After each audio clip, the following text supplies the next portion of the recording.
कमुछि बन्या पानी सजाग रही भद्रक प्रशासन बैतरणी में बन्या आसी भद्रकर 3टी ब्लॉक प्रभावित होता भंडारीपोखरी ब्लॉकर 4टी पंचायत धामनगर ब्लॉकर 25टी पंचायत और चांदबाली ब्लॉकर गोटे पंचायत प्राय 1,88,000 लोक प्रभावित होते एवं पानी कमिबार लगी स्थाने स्थाने बन्या विपन्न को रिलीफ बंटा जाउछि। धामनगर ब्लॉकर 4टी पंचायत तथा सोहड़ा प्रधानी अर्जुनपुर और हसनाबाद को बन्या पानी घेरी रही एवं भी पानी कमिबा परे प्रशासन पक्षरु रिलीफ बंटा जाउछि। प्रशासन पक्षरु विपन्न को रंधा खाद्य सहित पॉलिथिन बंटा जाइछि। विभिन्न गाँव में ट्यूबवेल गुड़िक विशुद्ध करा जाई पानीर मान मध्य जांच करा जाउछि।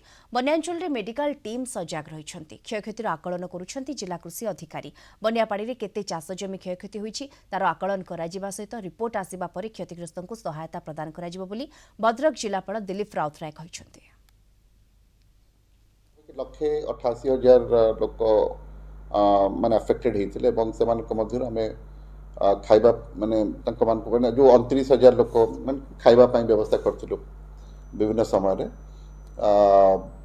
तेणु मोटामोटी वर्तमान फोकस होची district administration on 2 things. One is safe drinking water supply, द्वितीय कथा होची कैटल फीड लोक मान जो गाई गोरु मान को कैटल फीड दबाटा, थर्ड होची जो ट्यूबवेल गुड़ाक पानी रे बुड़ी जाइथिला से गुडी को डिसइनफेक्टेंट पकेकि ताको स्वाभाविक करा जाउछि एवं तार मान मध्य जांच करिकि ताको लोक मानकर व्यवहार पई आमे प्रस्तुत करूछु।